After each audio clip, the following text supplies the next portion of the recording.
జేఓబి job అంటే ఏంటి? Joining in others business. అంటే నువ్వు జాబ్ చేస్తున్నావు అంటే కూడా వేరే వాళ్ళ బిజినెస్ లో ఇండైరెక్ట్ గా హెల్ప్ చేస్తున్నావు అనే అర్థం. అది నీకు జాబ్, కానీ మీ బాస్ కి అదొక బిజినెస్. ప్రతి ఒక్క బిజినెస్ లో ఏదో ఒక ప్రొడక్ట్ ఉంటుంది. అట్లాగే నీ బాస్ కి నువ్వే ఒక ప్రొడక్ట్. నువ్వు నీ టైం ని అమ్ముకుంటున్నావు. నీ టైమే ఒక ప్రొడక్ట్ ఇక్కడ.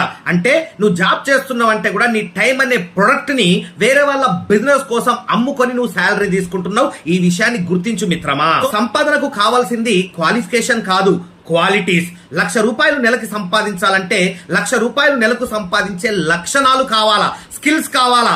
ఆ లక్షణాలు ఉంటే అసలు మనం జాబ్ ఎందుకు చేస్తాం సార్? ఆలోచించాల్సిన విషయం. చిన్నప్పటి నుంచి మన మైండ్ కి ఏదైతే ఇన్పుట్ ఇస్తామో అదే అవుట్పుట్ వస్తుంది. మనం ఒక కంప్యూటర్ ని కొనుక్కున్నాం, ఆ కంప్యూటర్ ఒక మెమరీ ఖాళీగా ఉంది. మనం ఏదైతే ఇన్పుట్ ఇస్తామో, ప్రోగ్రామింగ్ చేస్తామో అదే అవుట్పుట్ ఇస్తుంది. అట్లాగే మన మైండ్ లో చిన్నప్పటి నుంచి ఏ రకమైనటువంటి ఇన్పుట్ ఇస్తున్నారంటే జాబే లోకం, జాబ్ రాకపోతే అసలు నువ్వు మనిషివే కాదు, జాబ్ లేకపోతే జీవితమే లేదు, జాబ్ లేకపోతే పిల్లనివ్వరు, జాబ్ చేయకపోతే సక్సెస్ పర్సన్ లాగా చూడరు, జాబే ప్రపంచంగా పెంచుతున్నారు. అందుకే జాబ్ రాకపోతే స్టూడెంట్స్ సూసైడ్లు చేసుకొని చచ్చిపోతున్నారు. సో అసలు టెన్షన్ అంతా చదువు అయిపోయిన తర్వాతనే స్టార్ట్ అవుతుంది. జాబ్ వస్తుందో రాదో అని బాధ, జాబ్ వస్తే శాలరీ సరిపోవట్లేదని బాధ, ప్రమోషన్ వస్తే వర్క్ ప్రెషర్ ఎక్కువైతుందని చెప్పేసి బాధ, సండే ఎప్పుడు వస్తుందో అని బాధ, మండే తెల్లారిందంటే మళ్ళీ జాబ్ కి వెళ్ళాలా అని బాధ. ఇలా తప్పనిసరి తద్దినంలా పనిచేస్తూ సచ్చినోడి పెళ్లికే వచ్చిందే కట్నం అంటూ శాలరీస్ తీసుకుంటూ బతుకుతున్నాం. పోనీ ఇన్ని కష్టాలు పడుతూ జాబ్ వదిలేద్దామా అంటే టీవీకి ఈఎంఐ కట్టాలా, బండికి ఈఎంఐ కట్టాలా, కారుకి ఈఎంఐ కట్టాలా, ఇంటికి ఈఎంఐ కట్టాలా. ఈఎంఐ వల్ల చిక్కుకొని జాబ్ ను వదిలేసి మంచి అవకాశం కోసం ఎత్తుకోవడానికి కూడా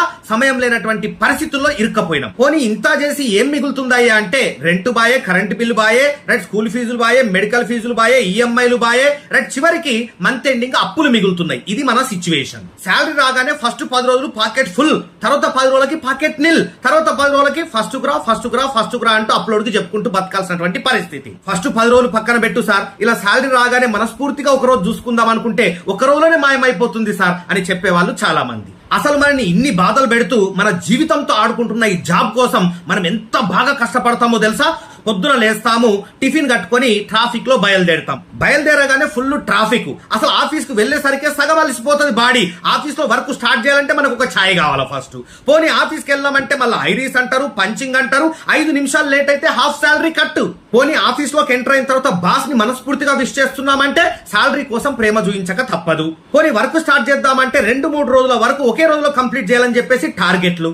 ఆ టార్గెట్లని కంప్లీట్ చేయలేక విపరీతమైనటువంటి స్ట్రెస్. ఆ స్ట్రెస్ తో మనకు వచ్చే గిఫ్ట్లు ఏంటంటే తలనొప్పి, బాల్డ్ హెడ్, షుగర్లు, బీపీలు, హార్ట్ ప్రాబ్లమ్స్, నడుము నొప్పులు, గ్యాస్ ప్రాబ్లమ్స్, కాన్స్టిపేషన్. చివరికి ఆ స్ట్రెస్ ని భరించలేక అత్త మీద కోపం ముత్త మీద చూపించినట్టు బాస్ మీద కోపం ఇంటికి వచ్చి భార్య పిల్లల పైన చూపిస్తాం. Frustrated life. అంటే ఇప్పుడు మమ్మల్ని ఏం చేయమంటారు సార్? జాబ్ వదిలేయమంటారా? తమ్ముడు నీకు విషయం చెప్పన్నా, నువ్వు వదిలేద్దామన్నా వదిలేయలేవు. ఎందుకంటే ఇరుక్కుపోయావు.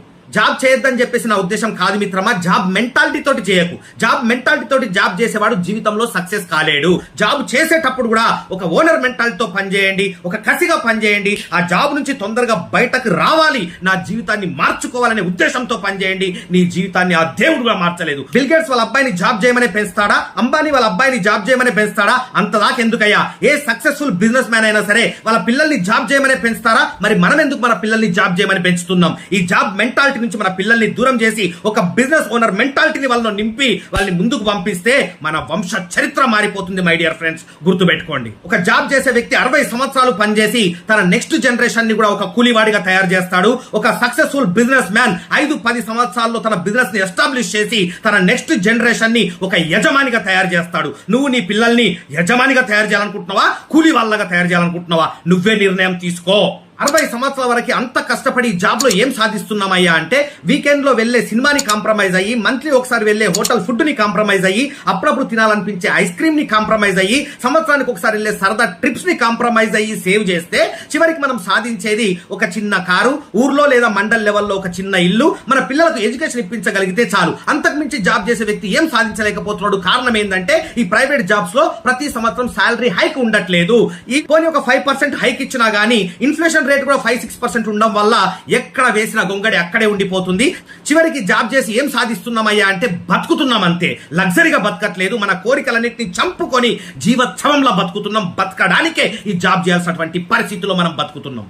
అసలు ఒక జాబ్ చేసే వ్యక్తి జీవితాంతం కష్టపడి ఎంత సంపాదించగలుగుతున్నాడో ఎప్పుడైనా క్యాల్కులేషన్ చేశారా? ఒక 50,000 రూపాయలు నెలకి శాలరీ ఉన్న వ్యక్తినే ఎగ్జాంపుల్ గా తీసుకుందాం. ఈ రోజుల్లో 25 నుంచి 30,000 రూపాయలు నెలకు ఖర్చులే ఉన్నాయి. మినిమం 30,000 రూపాయలు నెలకి ఖర్చులు పెట్టట్లేదు అంటే అతను అన్ని విషయాల్లో కాంప్రమైజ్ అయ్యి బతుకుతున్నాడు అని చెప్పేసి అర్థం, సరిగ్గా బతకట్లేదని చెప్పేసి అర్థం. ఒక మినిమం మిడిల్ క్లాస్ లైఫ్ బతకాలన్నా నెలకు మినిమం 30,000 రూపాయల ఖర్చు ఉంది. సో 50,000 శాలరీ ఉన్న వ్యక్తి 30,000 ఖర్చులు పోను నెలకు 20,000 రూపాయలు సేవ్ చేయగలుగుతాడు. సంవత్సరానికి 12 నెలలు అంటే 2.4 lakhs, దాదాపుగా 2.5 లక్షలు తీసుకోండి సంవత్సరానికి సేవింగ్స్. 40 సంవత్సరాలు జాబ్ చేయగలుగుతాడు. 20 సంవత్సరాల వయసులో జాబ్ వచ్చినా 40 సంవత్సరాలు జాబ్ చేయగలుగుతాడు. అంటే 40 సంవత్సరాలు ఇంటూ 2.5 lakhs అంటే ఎంత సార్? 1 కోటి రూపాయలు. అంటే 50,000 రూపాయలు నెలకు శాలరీ ఉన్న వ్యక్తి కూడా 1 కోటి రూపాయల కంటే ఎక్కువ సంపాదించలేడు తన జాబ్ చేసి. సరే సార్, 1 కోటి రూపాయలు సంపాదిస్తే సంతోషమే కదా అనుకుంటారు చాలా మంది. ఏం సంతోషం సార్? 1 కోటి రూపాయలు దేనికి పనికి వస్తాయి నీకు? రైట్, 40 సంవత్సరాల వయసు వచ్చేసరికి ఇంట్లో మిసెస్ తో పాటు ఒంట్లో షుగర్ కూడా సంసారం చేస్తుంది. 45 సంవత్సరాల వయసు వచ్చేసరికి ఇంట్లో మిసెస్ తో పాటు ఒంట్లో బీపీ కూడా సంసారం చేస్తుంది. తర్వాత మోకాలు నొప్పులు, నడుము నొప్పులు, నరాల వీక్నెస్, హార్ట్ ప్రాబ్లమ్స్, క్యాన్సర్లు, ఇలా ఎన్నో రోగాలు స్టార్ట్ అయిపోతున్నాయి. 1 కోటి రూపాయలు నువ్వు సంపాదించగలిగితే 10 లక్షల రూపాయలు నీ మెడిసిన్స్ కి, మెడికల్ టెస్ట్లకి, షుగర్ కే వెళ్ళిపోతుంది. 5 లక్షల రూపాయలు బీపీకి, 5 లక్షల రూపాయలు మోకాలు నొప్పులకి, చివరికి 20 లక్షలు పిల్లల చదువులకి, 20-30 లక్షల రూపాయలు పిల్లల మ్యారేజ్ కి. ఇక మిగిలింది ఏంది? అయిపోయి. చివరికి జాబ్ చేసి సంపాదించింది ఏందయ్యా అంటే పొట్ట, బట్ట. ఇవి మనం సంపాదించిన ఆస్తులు. ఒక రిటైర్ అయినటువంటి వ్యక్తిని అడిగాడంట, నువ్వు 60 సంవత్సరాలు జాబ్ చేసి ఏం సంపాదించినవయ్యా అంటే ఆ రిటైర్ అయినటువంటి వ్యక్తి ఇచ్చినటువంటి ఆన్సర్ ఏంటంటే, జాబ్ లో జాయిన్ అయ్యేటప్పుడు యవ్వనాన్ని తీసుకెళ్లి జాబ్ లో జాయిన్ చేశాను, చివరికి ముసలితనాన్ని తీసుకొని రిటైర్ అయ్యాను, అంతకుమించి నేను ఈ జాబ్ లో సాధించింది ఏం లేదయ్యా, బతకడానికే సరిపోయింది తప్ప ఏం సంపాదించలేకపోయినని చెప్పేసి ఆన్సర్ ఇచ్చాడంట. చివరికి అట్లుంటున్నాయి మనం చేసే జాబ్ వల్ల మన బతుకులు. చేతులు గాలిన తర్వాత ఆకులు పట్టుకుంటే మన లాభం ఉందా అన్నట్టు ఇప్పటికైనా కళ్ళు తెరవకపోతే ముసలైపోయిన తర్వాత మార్గాలన్నీ మూసుకుపోతాయి. మనం రిటైర్ అయిపోయిన తర్వాత, మన వయసు అయిపోయిన తర్వాత మనకి ఎవడు జాబ్ ఇవ్వడు. ముసలైపోయినటువంటి ఒక మిసెస్ మన పక్కనే ఉంటది, పోషించుకోవాలా. పిల్లలు పెద్దగా అయిపోయి ఉంటారు, వాళ్ళు మనని పట్టించుకోవరు. మన బంధువులు మనకు సరిగ్గా రెస్పెక్ట్ ఇవ్వరు, ఎందుకంటే మనం సరిగ్గా సక్సెస్ కాలేదు కాబట్టి. చివరికి జాబు లేక, ఇంట్లో వాళ్ళని పోషించుకోలేక, మెడిసిన్స్ కొనుక్కోవడానికి డబ్బులు లేక, పిల్లల దగ్గర చేయి చాచి అడుక్కోలేక, ఇక ఎంత నరకంగా ఉంటది రిటైర్మెంట్ అయిన తర్వాత జీవితం అంటే. మళ్ళీ అదంతా ఈ వీడియోలో నేను చెప్పలేను. ఆల్రెడీ రిటైర్మెంట్ అయిన తర్వాత ఎంత జీవితం నరకంగా ఉంటుంది, రిటైర్ అయ్యేసరికి ఎంత డబ్బు మన అకౌంట్ లో ఉండాలని చెప్పేసి ఒక వీడియో ఆల్రెడీ నేను చేశాను. ఆ యొక్క లింక్ ఇక్కడ నేను పైన ఇస్తున్నాను. ఈ వీడియో చూసిన తర్వాత ఈ లింక్ క్లిక్ చేసి ఆ వీడియో కూడా చూడండి.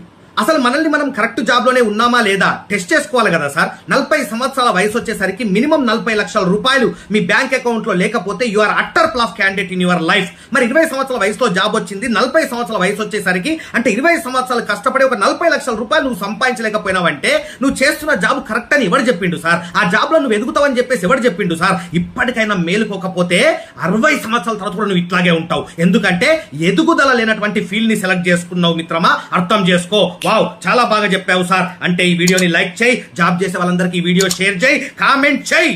ఈ వీడియో వింటూ కొంతమంది ఫీల్ అవుతా ఉంటారు, జాబ్ గురించి ఇలా చెప్తున్నారు అలా చెప్తున్నారు అని చెప్పేసి. ఎందుకు సార్ ఫీల్ అవ్వడం? ఇవన్నీ జాబ్ లో జరిగే విషయాలు కావా? ఇవన్నీ జాబ్ లో జరిగే నిజాలు కావా? నిజం చెప్తే ఉలిక్కి పడతావు ఎందుకు? మారాలి కదా. ఈ సార్ చెప్పేదంతా నిజమే. ఇప్పటిదాకా జాబ్ ని పోస్ట్ మార్టం చేసి ఎవడు చూయించలేడు. ఈయన ఎంతో అనుభవంతో చెప్తున్నాడు, మనం మారాలి, ఇప్పుడు ఎక్స్ట్రా ఇన్కమ్ సోర్స్ ని వెతుక్కోవాలి, జాబ్ మానేయమని చెప్పట్లేదు, జాబ్ మెంటాలిటీతో వర్క్ చేయొద్దని చెప్తున్నాడు, ఎక్స్ట్రా ఇన్కమ్ సోర్స్ వెతుక్కోమని చెప్తున్నాడు, పార్ట్ టైం ఏదైనా బిజినెస్ సెలెక్ట్ చేసుకోమని చెప్తున్నాడు, మంచి కోచ్ ని సెలెక్ట్ చేసుకోమని చెప్తున్నాడు. ఇప్పటికైనా మనం మారాలి, మనం చేస్తున్నటువంటి జాబ్ ని ఒకసారి పోస్ట్ మార్టం చేసుకోవాలి, ఇందులో మనం ఎదగగలుగుతామా లేదా, మన కోరికల్ని మన గోల్స్ ని తీర్చుకోగలుగుతామా లేదా, మనం ఒకసారి క్యాల్కులేషన్ చేసుకోవాలి అని చెప్పేసి ఫ్యామిలీ పైన బాధ్యత ఉండాలి కదా.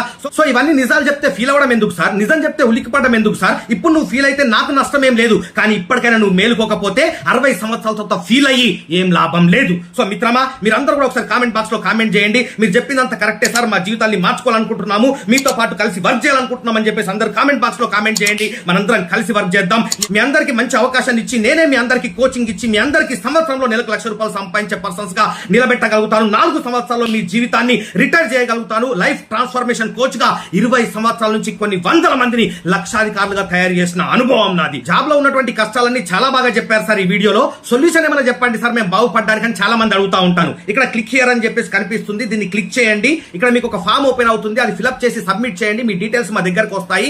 Live post mortem of life అనే ఒక ప్రోగ్రామ్ నేను ఫ్రీగా కండక్ట్ చేస్తున్నాను ఇండియాలో మొట్టమొదటిసారి. ఆ ప్రోగ్రామ్ ఎప్పుడుందో మీకు డీటెయిల్స్ పంపిస్తాము. మిమ్మల్ని live post mortem of life అనే గ్రూప్ లో జాయిన్ చేస్తాము. ఆ ప్రోగ్రామ్ అటెండ్ అయిన తర్వాత మేమే మీకు స్కిల్స్ నేర్పించి 1,00,000 రూపాయలు సంపాదించే పర్సన్స్ గా తయారు చేస్తాం, మీరు మాతో పాటు కలిసి వర్క్ చేస్తే. This is the solution. ఇక ప్రోగ్రామ్ అటెండ్ కమ్మంటే చాలు 1,000,000 డౌట్స్ వస్తూ ఉంటాయి మన మైండ్ లోపల. ఎంత డబ్బులు కట్టాలి సార్, మీ కోచింగ్ ఎంత డబ్బులు కట్టాలి సార్? సారు మీకు ఇవ్వడమే తీసుకోవడం తెలియదు మాకు.